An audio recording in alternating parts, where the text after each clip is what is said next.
goals do you have for yourself for this season? Um,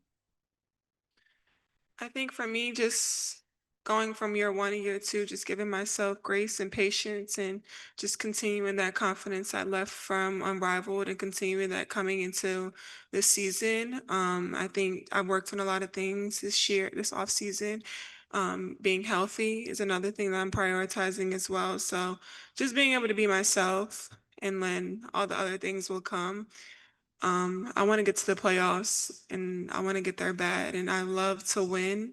And it left a bad taste in my mouth not making the playoffs last year, not being able to help the team. And then also, obviously, I went to the finals too, and just soaking that up and feeling what they were feeling is something that I'm really eager and really hungry for. We'll go to Carly Bell, then Naomi. Hi, Angel. One thing when I've spoken to your teammates is that they say that you can add about anything to your bag and then it will continue to develop throughout the season. Just in that last preseason game, we saw higher assists numbers from you than we did see last season. What are things about the actual passing game that you have that you want to continue to grow and develop this season? I don't think it's about growing and develop. It's showing you things that you guys may have not seen. I was the number one wing coming out of high school. When I went into college, I had to transition to be a post player. I've always been a player for the team. Every every team I've been a part of, I've been a player for the team. When I went to Maryland, I was a player for the team and did what I needed to do. When I was at LSU, I was a player that did what the team needed and got a championship, as people can see. Coming here, obviously Sloot was out last game. Coach emphasized I need you to play point guard sometimes. I'm willing to do whatever it is for the team, and I don't do it for you guys or what you guys can see. It's for what my team needs. And I think that's something going into year two. I don't really care about, I'm sorry, excuse me, but nothing y'all have to say or think or want. I'm doing whatever I need for the team. And that's always my prioritization. And I want to win as bad as everybody else in Chicago wants us to win. Naomi, third row on your right. Hi, Angel. Naomi Gray, Chicago Sports Network. Speaking about your team, how special is this team that you have right now? You guys went through training camp, and I'm sure you've seen some differences from the team that was last year compared to now. So what is so special about this group? Yeah, I think the best thing is having a group that just wants everybody to get better every day. And they push you every day. And even just small things like if I'm shooting a free throw and we're like going at a fast pace and I don't do my routine, they'll be like, hold on, like make sure you do your routine. Or like even if somebody doesn't do the right footwork, like, hey, like that footwork, we're gonna need that. So like just a constructive criticism, being able to see like everybody just wants each other to get better. And obviously, we need every single piece to make the puzzle and that puzzle to win that championship or even just small steps to making the playoffs. So I'm just super excited just to be around women that really want to get better every day and just have the toughness to come and practice every day and just want to just work. Naomi, third row on your left. I mean, Nancy, third row on your left. Sorry. Angel, Nancy Armour, USA Today Sports. You and Haley only played together 1 year at LSU, but you seem to develop a really good relationship. Can you explain that or detail how that came about and how excited were you when you saw that this guy had drafted her?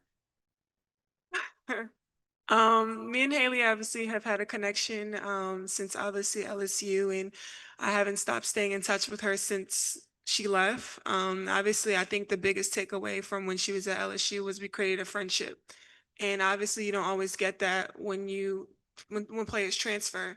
And me and Haley just continued to have that friendship. And I used to text her after games, and she would text me and just encourage me, and I would encourage her. And now that we both grown on and off the court, I was just like, yes. And we have like a great relationship off the court. We have a lot of similarities too. So I love Haley. I love her family. You'll see her dad a lot. I love her dad too. So I'm just super excited for her to be in the right place. And I tell players all the time, like, it's about fit. Her being under Sloot, like, that's the best thing that that could be possible for her too. So I'm just really excited to play with her. And I told Jeff, like, during the process, I was like, if you want a dog, go get Haley. And I kept telling him that. And you can see her grit. You can see how hard she works. She's one of the first to get in the gym and one of the last to leave. We'll stay on the left, fourth row. Hi, Angel. Dion Miller from ABC7. Last year, you guys struggled with a lot on and off the floor. Coaching change. They brought in a bunch of veterans. Do you feel like what was missing last year is here already? You feel like those pieces are coming together in a different way? I don't really know what was missing because that was my first year. I had no expectations. And then now it's like, damn, we went through that last year. Like we laugh on the bus about some of the things that we went through last year. And just the experiences that we went through last year. And just even talking to like Michaela, I was like, is this your hardest training camp? She was like, yes. So like now I know what to expect. I know what the standard is. Obviously last year I didn't know what the standard was. And now moving forward, like there's a standard set. And Jeff emphasized that in the off season. He was like, there's going to be a standard here that everybody's going to come in every day, win or lose. We're going to work hard. We're going to give it our all. And that's something that I know like every single day I can get from this group. Second row on your left, we'll go all the way down. We'll go Jason, Michelle, Alyssa, then Kaylin. Angel, what are you seeing on the court so far? I know it's only been preseason games and a few weeks of practice, but what are you seeing on the court about the team at large that you feel very encouraged by, that you think is better than where you guys were? Last year, yeah. I think the togetherness. Last year I had not. We didn't lose that many games. I've never lost that many games in my life, and even though we lost the other day, it didn't feel like a loss. It felt like a lesson and things that we can work on. It didn't feel like everybody was just beating up on each other in the locker room. Like it just felt like, okay, we can learn from this and we can move on. And I just love that, like we have a group of leaders, especially bringing in Sloop, bringing in Kia, bringing in Ariel, Rachel, Mariah, Ewell, like having those vets is just like a breath of fresh air, and like knowing and being directed and having direction. Like that was the best thing for me. I think even just this off season, just being able to have a great point guard like Chelsea hanging around Ka, like the best thing for me this off season was hanging around vets. And I think coming back to Chicago and having great vets is just going to be great for us. Hi, Angel. It's Michelle. I'm curious. It feels like every year in the W, they're just breaking new records for growth, attendance, ratings, what have you. The Sky are going to be one of the few teams in this league that will have a dedicated practice facility. I know we're about a year out from that, but I'm curious, as one of the most prominent athletes in this league, period, how much input did you have in terms of what's going to go into that facility? Believe it or not, like as long as there's a hoop and I can somewhere to put my bag, like I'm cool with hooping. Coming to Chicago, like obviously other teams were interested in drafting me. And I was like, I want to come to Chicago where we can build. You got to start somewhere. And I think people don't realize that. Like people want to start with all the glitz and glamour. Nah, you got to start where in the gutter. You got to start where it's hard. Like it's not supposed to be easy and there's supposed to be any handout. So I don't really know what's going on with the practice facility as far as the inside. I know they're building it, obviously. I know they're prioritizing certain things as far as recovery and like being able to have multiple courts and multiple gyms. But as long as there's a basketball and a hoop, I can put the ball in. I'm good. Are there certain amenities that are more important to you than others? Say it again. Are there certain amenities that are more important to you than others? I think being able just to have recovery on site, on standby, having masseuse. I think recovery is the most important thing. And just seeing my teammates that have been playing 8-9 years and talking to them like, how are you guys still doing this? Sloot looks like a well-oiled machine. She looks like she's 21. But like just being able to see that and learn from them. And I think the best thing was going to Unrivaled and seeing everything they had in there. The weight room was probably the size of this room. Being able to have masseuse, being able to have a chef, being able to have those things. So there's a standard. And like I was texting Ann and Jeff every day, like, hey, like these are things we need back in Chicago, and they were listening. So obviously you can see like they're super responsive here, and I'm just super excited to be here. We'll go to Alyssa, Kaylin, then Chris. One each, please. One each. Just following up on that topic, Angel, have there been any small upgrades in the resources available to you guys as players, like any small things with recovery or in any of those areas compared to last season? Yeah, just like meals, being able to have the meals like right before practice, right after practice, right before the plane. Sometimes we used to get like sandwiches, but like everything's just a hot meal, ready to go now. And I love that part. We got new apartments, which are great too. So I think it's just small baby steps.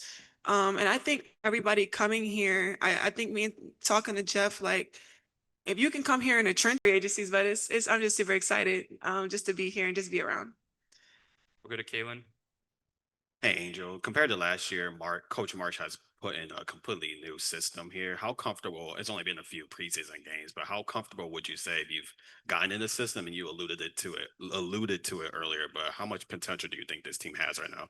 Yeah, I feel like my old like AAU self, like just getting a rebound and pushing and just being super versatile. Obviously, it's an adjustment from last game.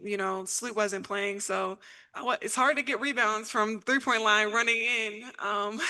So obviously, rebounds wins championships, and I know my teammates are going to need me to still continue to do that. But obviously, if I'm on the perimeter a lot, it might take away from that. But that's not going to stop me from going in there and wanting to bang and battle.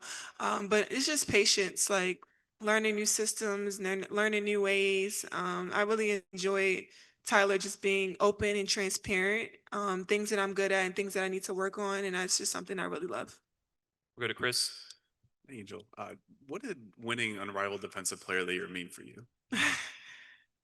It meant a lot because going into it, I mean, I knew what I was working on offensively and being healthy and coming back. And I was like, let's focus on one thing going into here, and that's defense. And I think some of the best players play both sides of the ball. And I watch like Asia and watching Nafisa, like they don't have their motor is like through the roof. And that's what I want to like just be able to hold on to. I don't think anybody can take that from them, being able to go and go and go offensively and defensively. I know my offensive game has time to catch up and can catch up. And I'm only a sophomore now, I guess it's a second year now, but like defense is something I can do right away. I can always impact, and that's something I always can bring to the team. And as you can see this year, they really emphasize on defense. So I want to be on off defensive team this year. Like the best players in this league are the fours, and I take that personal. So just going into it every night and with that matchup is just something I really take into.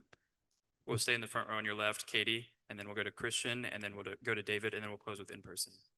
Hi, Angel. Hi. Katie with CHGO. Are you setting any personal goals for yourself as far as statistics, all-star team, nothing like that? And then any areas of focus for yourself going into year two? Just consistency and being confident, and just being efficient, and just being able to be myself. And like I was saying, like not worrying about anything else but me and just trusting the process. It's not going to happen overnight. Like, don't be expecting me to come down and shoot 6, 7 threes a night. Like, obviously, that's what I'm working on. But like, it's just a confidence piece. Like taking the shots that I was hesitating on last year, and just building off that. Like I said in college, like I did what I needed to do as far as like being a post, and I didn't take that many threes in college because I did my role and I played my role and did what I needed to do for the team. And now just getting comfortable and getting confident. My coaches and my teammates put a lot of confidence in me each game. So I just love just being a part of that, but just giving myself grace and just giving myself patience. Hi, Angel. Hi. Christian Conway, Winsider. So we heard earlier Tyler just speaking so positively about you. And I know there's a lot of people who may not be familiar with the things that you already had in your bag, and you spoke about that. How do you feel about Tyler actually just having all this confidence for you to show what's already in your bag, like being the point forward, the ball handling, things like that? Yeah, talking to him through the process of him getting like hired and stuff like that, he came down to Miami and was just kind of told me like, this is what I need you to do. Like, I need you to be a lot of things for us and not just one thing. Everybody in the country knows I can rebound. I think everybody knows that offensively and defensively, but I can bring more to the table, and he wants me to showcase everything. Like he always tells me, like your potential is through the roof. Like you can continue to do great things and just continue to just have confidence within yourself. I think the best thing is to have a confident coach and a coach that really believes in you. Every part of my career that I was successful at LSU, I had Kim Mulkey. She believes in me. She trusted me. Now being here and like being able to have a coach that really trusts and believes me has showed great results. So I'm just happy to just be here and just be a part of this. We'll go to David, and then we have one quick question on Zoom. Hi, Angel. David Moses with the Bigs Media. Last year, you made a powerful statement saying the reason people are watching women's basketball is not just because of one player, but because of you too. A year later, do you feel like you're Next getting question. Yeah, we'll move on. Thank you. Move on to Zoom. ESPN, please unmute. Hi, Angel. Myron Metcalf, ESPN. You've worn the one leg sleeve, and that's become popular. You know, you and Asia across sports. What made you start wearing the one leg sleeve, and what's it like seeing it become such a trend around sports? Say it one more time. I'm sorry. One leg sleeve. What was about looking it? Why it's becoming such a trend. Why is it a trend? I don't know. I asked why you started wearing it, and what's it like to see it become such a trend? I don't go off trends. I just do what I like, and it was cute. Awesome. Thank you, everyone. That's all. Thank Oh, you. Thanks.